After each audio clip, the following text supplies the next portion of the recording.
With the Halo Infinite reveal in just a few weeks, I've created a list of 7 things that I think it needs to be successful. Stay tuned.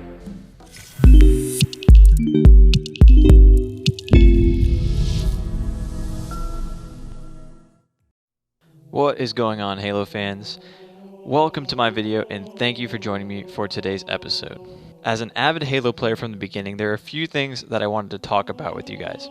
Over years of being active in the Halo community, I've compiled this list of 7 things that I think the Halo Infinite multiplayer needs to get right. I'm not going to talk about the story as that has been discussed in plenty of other videos here. So let's get right into it, and in no particular order, we have number 1, better social environment. So to me, Halo 4 and 5 lacked the social experience that Halo has always had. Matchmaking in custom games felt empty in a way I couldn't really describe. Having gone back and playing the older games, I pinpointed a few things that can bring back the social atmosphere of Halo. Let's start with lobby improvements. I think Halo Reach has my favorite pregame lobby of all of the games. You can see player stats, armor, and their gamer tag, Halo 5. I also had a cool idea to do something like Apex Legends does, where you can pick a handful of notable stats to display to flex on others in the pregame lobby. I think they could really get creative with this and show things like no-scopes, splatters, headshots, all these player stats that just help to differentiate you from other players in the game. I also think improving the lobby should bring back pre-game banter where you can trash talk everyone before the game. And finally, they should give players the ability to party up after a game. This is huge for not only saving time in matchmaking, but it also makes it easier to have a rematch and keep going if you had a really good team. Number 2, armor customization. I know this one has been beaten into the ground with other YouTube videos, but you know it had to make the list. I think the overall reception of the majority of armors in the Halo 4 and 5 were pretty negative, and it's time to return to a quality over quantity philosophy, aka less crap armor. As for an art style, I think most fans agree on something more gritty, maybe like a hybrid between Halo 3 and Halo Reach art style. Also, having a smaller but more unique armor selection leads me to my next point of number 3, more meaningful challenges and achievements.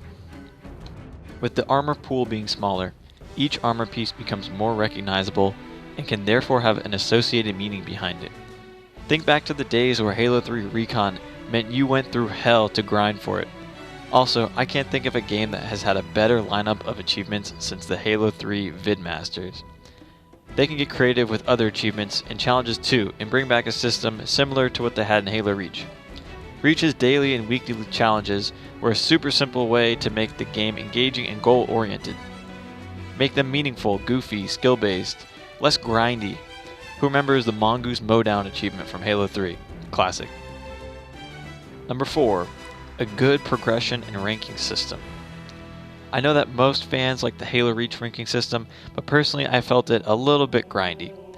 The Halo 5 ranking system was a good start, but it's a little too inconsistent. For example, me being ranked in Diamond competitive and constantly getting matched with Onyxes and Champions. As far as a casual progression system goes, I don't really have any ideas for that, so please comment below how you think they should do that in Infinite. Number 5. Better weapon balance and gameplay. Now I know that sounds really broad, so just hear me out for a second. I'm just going to talk about a few gameplay mechanics that I think will make Halo Infinite multiplayer the best it can be. So we all know sprint is most likely here to stay. We have no confirmation on that, but at this point I think it's just going to be something that we have to learn how to live with. Also, I love the Halo 5 Magnum. I love how it feels and everything about it, but I don't want it to be the only gun that I get to use in the game. Halo 5 at this point feels like it's basically devolved into Halo 5 Magnums, and there are so many fun weapons in that game that I wish it was a bit more balanced and had some drawbacks to it just to add diversity in the weapon sandbox. Next, I would say to remove Spartan Charge and Ground Pound. Super gimmicky, super annoying when you're running around a corner and some guy just charges you in the face and pops you. Not a good time, very frustrating. This next one is something I noticed the past few weeks playing a lot of Halo 3 online. Older Halo games had a lot more power weapons on the map.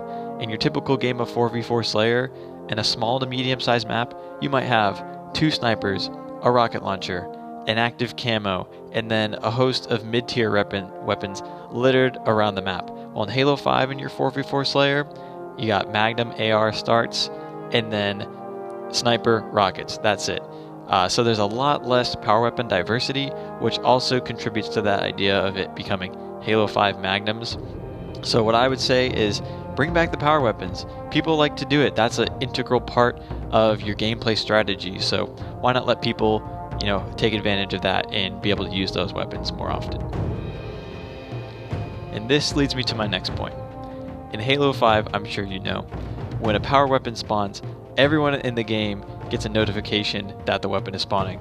The guy on the mic will say, "Rocket launcher in 10," and then everyone and their mom goes and rushes for the rocket launcher. It just takes out an entire layer of skill that you used to have in Halo 1, 2, and 3, where your next level was knowing the map, knowing the timing of the weapon spawns, of the overshield, of the camo, everything.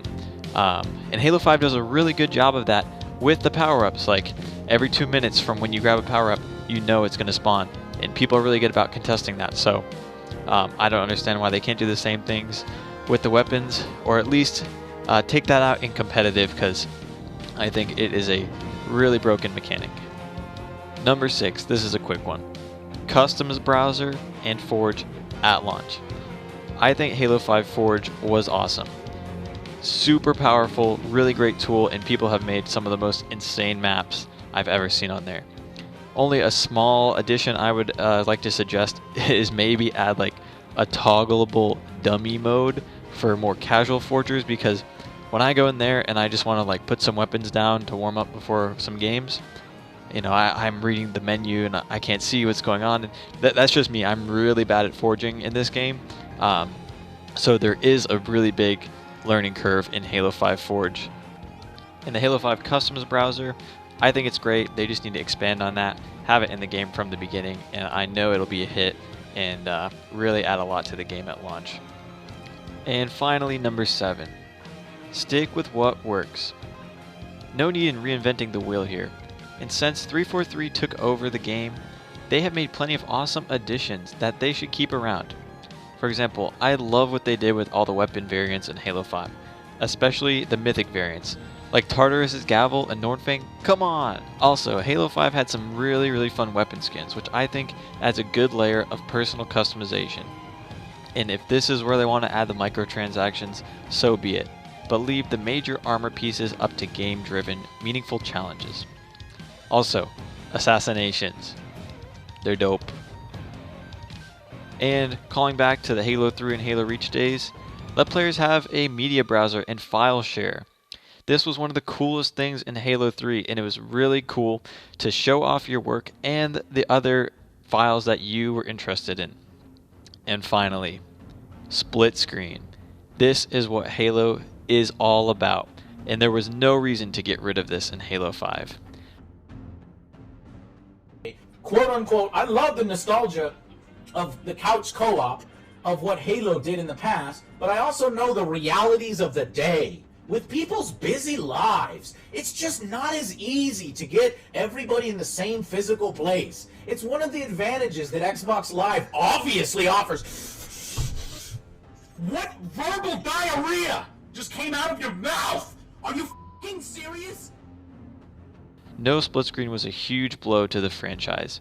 Bring it back, and it will help Infinite on its road to success. That's it for my list. Feel free to comment below what you guys would like to see in Infinite. We are only a few weeks away, and I have a feeling Halo is going to make a big comeback. Thanks again. Feel free to subscribe, leave a like or comment, and I will see you in the next one.